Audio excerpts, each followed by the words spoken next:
Tujuan pembelajaran kita pada kesempatan hari ini adalah 1. Dengan mengidentifikasi istilah-istilah terkait energi, siswa dapat menyusun informasi lisan dengan benar. 2. Dengan latihan soal, siswa dapat menentukan satuan waktu dengan tepat. Hari ini Siti pulang sekolah dijemput ibu.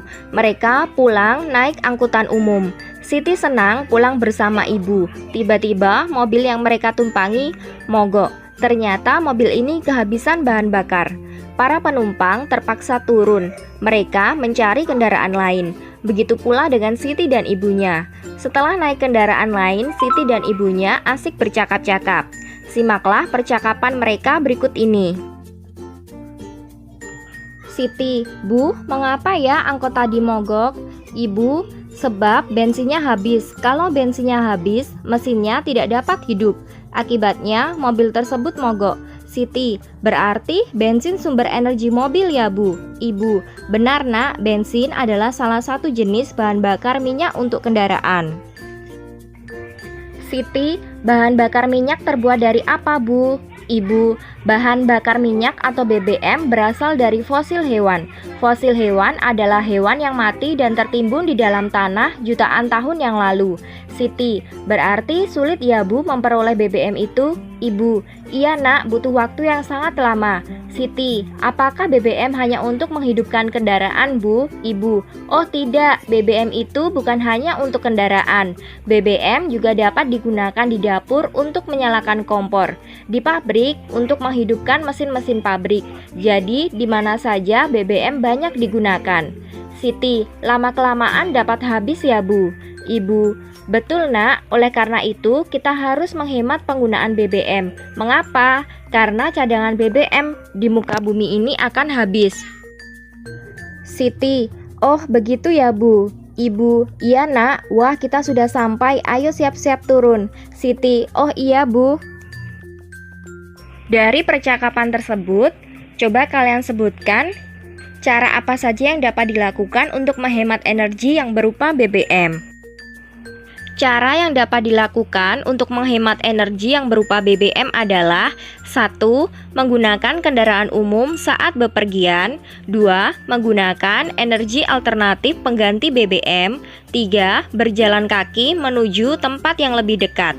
Untuk cara yang lainnya, kalian bisa mencarinya sendiri ya. Sesampainya di rumah, Siti melihat jam dinding. Siti bertanya kepada ibu pukul berapakah sekarang. Ibu menjelaskan bahwa sekarang pukul 11.00. Lihatlah gambar berikut. Gambar ini menunjukkan pukul 11.00. Anak-anak, pukul 11.00 itu jarum pendek terletak di angka 11 dan jarum jam panjang terletak di angka 12. 15 menit kemudian Siti makan siang. Berarti Siti makan pada pukul 11.15. Bagaimana cara menggambarkan pukul 11.15 pada jarum jam? Lihat gambar berikut. Jarum jam pendek sedikit melewati angka 11. Jarum jam panjang berada di angka 3. Ini adalah pukul 11.15. Selanjutnya, coba kalian perhatikan gambar berikut. Tentukan letak jarum jam untuk waktu berikut ini. Nah, ini adalah pukul 07.00 atau jam 7 tepat. Jam 7 tepat itu jarum jam pendek berada di angka 7 dan jarum jam panjang berada di angka 12. Selanjutnya adalah pukul 07.20. Pukul 07.20 berarti jarum jam pendek berada di antara 7 dan 8. Kemudian jarum jam panjang berada di mana ya? Nah, kalian harus tahu bahwa jika jarum jam panjang di angka 1 itu artinya lebih 5 menit, di angka 2 artinya lebih 10 menit, di angka 3 itu artinya lebih 15 menit, dan di angka 4 itu artinya lebih 20 menit. Jadi jarum jam panjangnya berada di angka 4. Ini adalah pukul 07.20.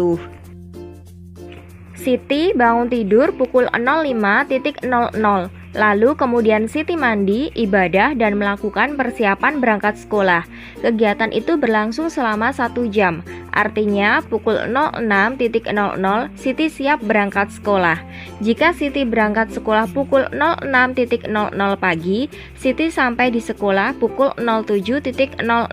Jadi lamanya perjalanan Siti ke sekolah adalah 1 jam. Nah, ini dari mana ya anak-anak? Ini dari pukul 07.00 di mana Siti sampai di sekolah dikurangi ketika Siti berangkat ke sekolah, yaitu pukul 06.00. Jadi lamanya perjalanan Siti ke sekolah adalah 1 jam.